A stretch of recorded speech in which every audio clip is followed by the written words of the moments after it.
Hi dear students, good morning everyone. This is your Madhu sir. Welcome to Suman TV. Right, now I am explaining ALP notification details. Okay, ALP కి సంబంధించిన నియామకానికి సంబంధించిన వివరాలు explanation ఇవ్వడం జరుగుతుంది. ALP అని అంటే అసిస్టెంట్ లోకో పైలట్ అండి. Assistant loco pilot assistant loco pilot అంటే పైలట్ లోకో పైలట్కి అంటే ట్రైన్ నడిపే వాళ్ళకి అసిస్టెంట్స్గా ఉండడం జరుగుతుంది అన్నట్టు assistant loco pilot. Mukunda jewellers తెలంగాణలో మొట్టమొదటి ఫ్యాక్టరీ అవుట్లెట్ మన కొత్తపేటలో ఫిబ్రవరి 14న గొప్ప శుభారంభం. ఈ assistant loco pilot notification already రావడం జరిగింది. ఈ assistant loco pilot centralized employment notice number 01/2024 already notification వచ్చింది. సెంట్రలైజ్డ్ ఎంప్లాయ్మెంట్ నోటిఫికేషన్ నెంబర్ 01/2024 ప్రకారము పూర్తి వివరాలతో కూడిన నోటిఫికేషన్ ఇవ్వడం జరిగింది. ఆ జాబ్ ఏంటంటే అసిస్టెంట్ లోకో పైలట్ ALP. ఈ అసిస్టెంట్ లోకో పైలట్ అప్లికేషన్స్ ఎప్పటి నుంచి స్టార్ట్ అయినాయి సార్ అని అంటే applications are started from 20 January to 19 February. జనవరి 20 నుంచి ఫిబ్రవరి 19 మధ్యలో అప్లికేషన్స్ అంటే ఇంకా అప్లికేషన్స్ టైం ఉన్నది. చేసుకుని వాళ్ళు ఉంటే అప్లై చేసుకోవచ్చు.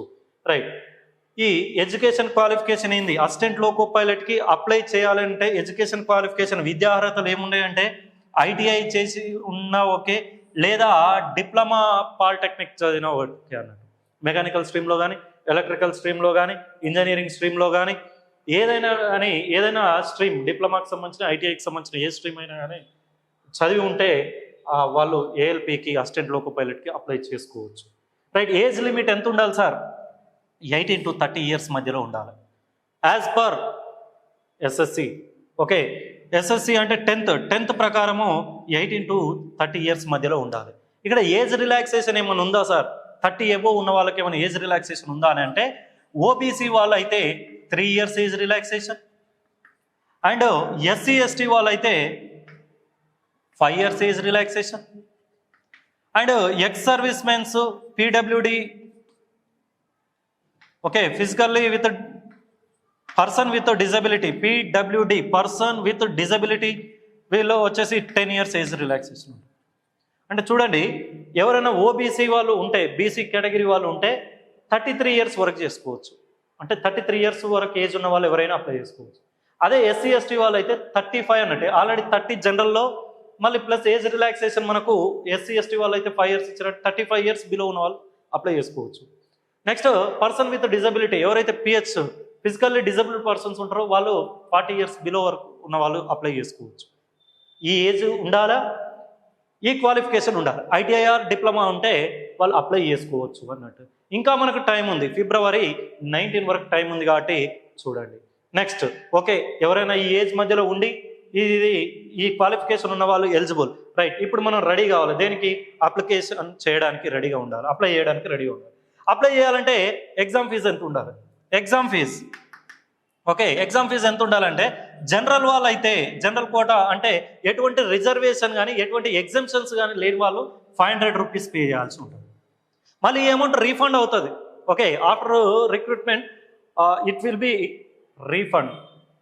ఓకే, ఇది నియామకం అయిపోయిన తర్వాత మనకు తిరిగి డబ్బులు మన అకౌంట్లో పడడం జరుగుతుంది అన్నట్టు. మరి ఇంకా ఏమైనా ఎగ్జామ్షన్స్ ఉన్నాయా సార్ ఎగ్జామ్ ఫీజు విషయంలో అంటే ఇక్కడ ఉమెన్స్ ఆర్ ఫిమేల్ క్యాండిడేట్స్ కానీ SC ST men or women, SC STలో పురుషులు కానీ స్త్రీలు కానీ ఉమెన్స్ కానీ ఎక్స్ సర్వీస్ మెన్స్ కానీ PWD పర్సన్ విత్ డిజబిలిటీ అంటే ఫిజికల్లీ డిజబుల్డ్ పర్సన్స్ కానీ వీళ్ళందరూ హాఫ్ పేమెంట్ మాత్రమే చేయాలంటే 250 rupees మాత్రమే చేయాలి. గుర్తుపెట్టుకోండి క్లియర్గా. ఓకే, క్వాలిఫికేషన్ వచ్చేసి ITIR డిప్లొమా అని చెప్పినాము. నెక్స్ట్ అప్లికేషన్ జనవరి 20 నుంచి ఫిబ్రవరి 19 వరకు అని చెప్పినాము.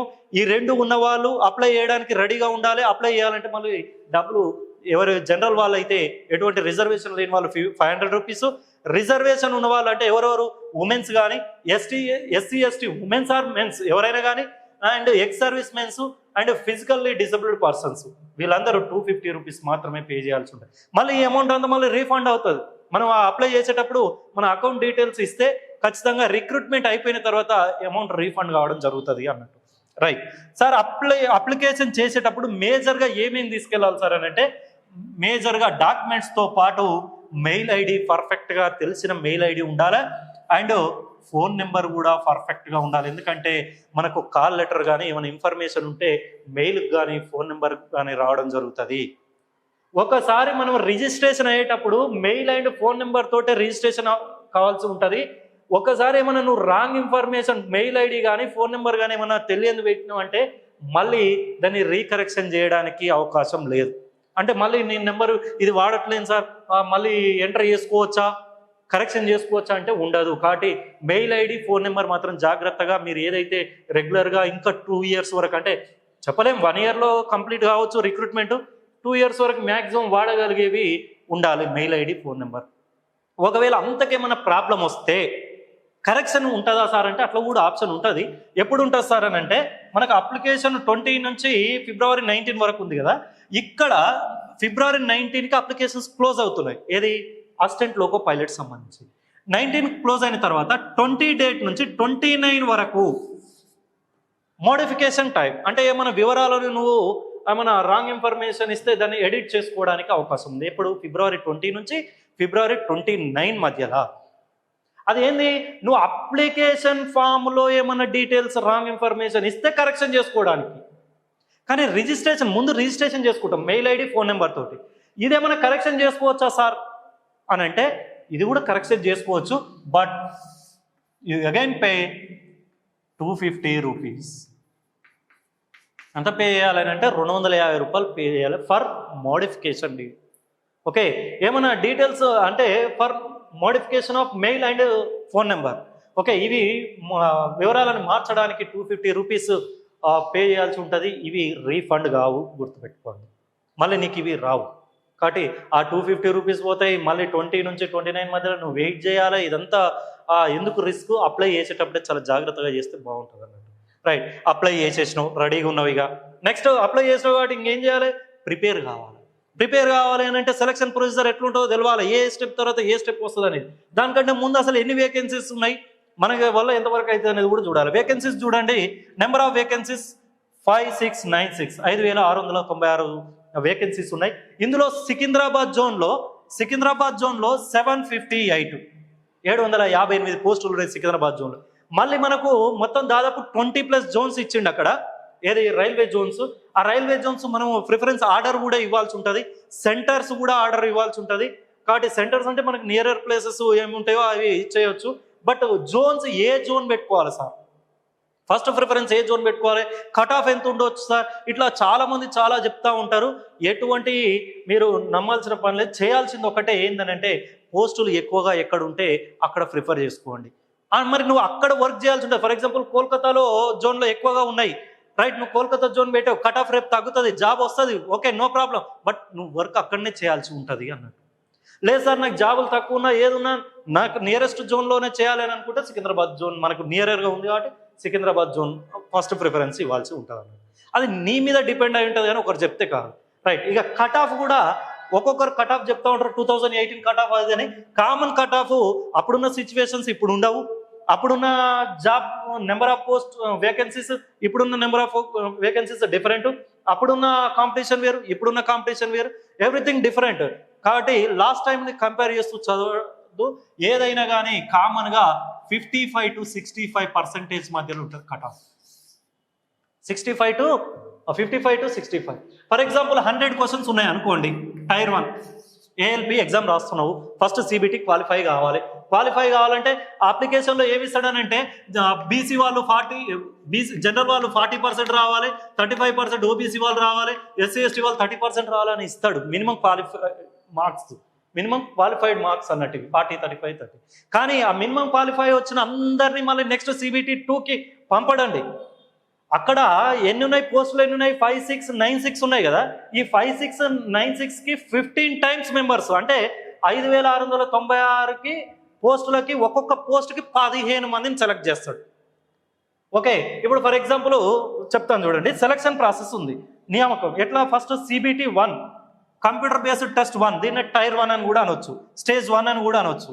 CBT 2 కంప్యూటర్ బేస్డ్ టెస్ట్ ఆ Tier 2 లేదా ఏమనొచ్చు ఇంకా స్టేజ్ 2 అనొచ్చు. ఓకే, స్టేజ్ 1 ఎగ్జామ్ రాయాలి ఫస్ట్. స్టేజ్ 1 ఎగ్జామ్ రాసి అక్కడ స్టేజ్ 1లో ఎంతమందిని తీసుకుంటాడు? అప్లికేషన్ చేసి ఎగ్జామ్ రాసిన వాళ్ళలో ఇప్పుడు ఫర్ ఎగ్జాంపుల్ ఒక 10 లక్షల మంది రాసిరు అనుకో.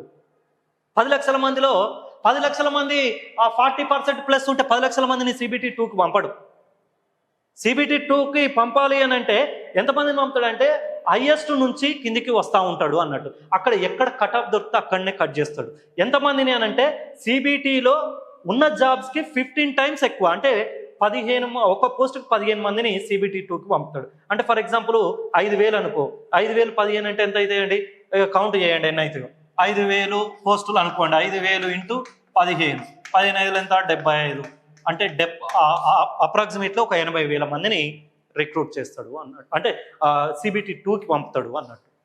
అది కట్ ఆఫ్ ఎక్కడైనా ఉండొచ్చు. చాలా మంది ఏమనుకుంటారు అంటే నాకు 35% ఈజీగా వస్తుంది, 30% వస్తుంది, 40%, 35%, అది మినిమం క్వాలిఫికేషన్ మార్క్స్ అన్నట్టు, క్వాలిఫైడ్ మార్క్స్.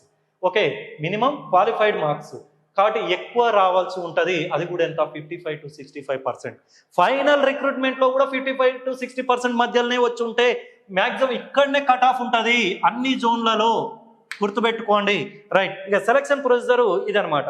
CBT 2కి పంపుతాడు 15 మెంబర్స్ని, అంటే ఒక పోస్ట్కి 15 మెంబర్స్ లెక్కన CBT 2కి పంపుతాడు.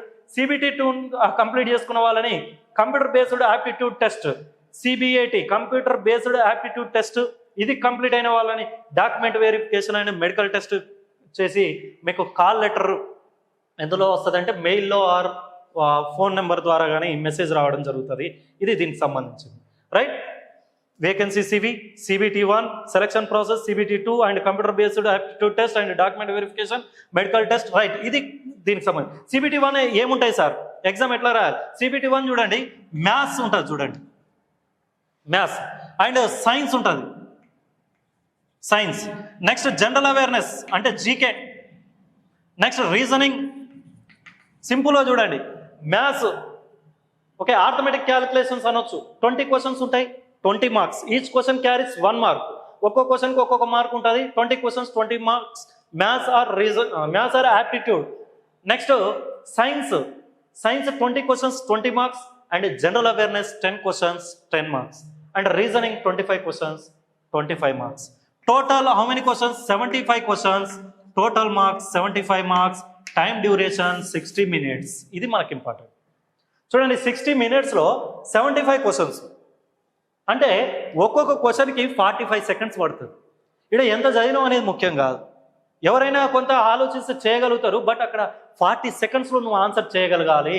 75 క్వశ్చన్స్ 60 minutes టైము, 45 seconds. మళ్ళీ ఇందులో క్యాలిక్యులేషన్స్ ఉన్నాయి, ఆర్థమెటిక్ ఉన్నది, రీజనింగ్ ఉన్నది, ఇవన్నీ మళ్ళీ నువ్వు ఎనాలిసిస్ చేసుకోవాల్సి వస్తుంది. అంటే చాలా స్పీడ్గా చేయాలి, అది కూడా గుర్తుపెట్టుకోండి. ఇక్కడ నెగిటివ్ ఏముంటుంది సార్ అంటే ఏ RRB డిపార్ట్మెంట్లోనైనా 1/3 ఉంటుందండి. ప్రతి 3 క్వశ్చన్స్ రాంగ్ చేస్తే 1 మార్క్ కట్ అవుతుంది అన్నట్టు. ఓకే, 1/3.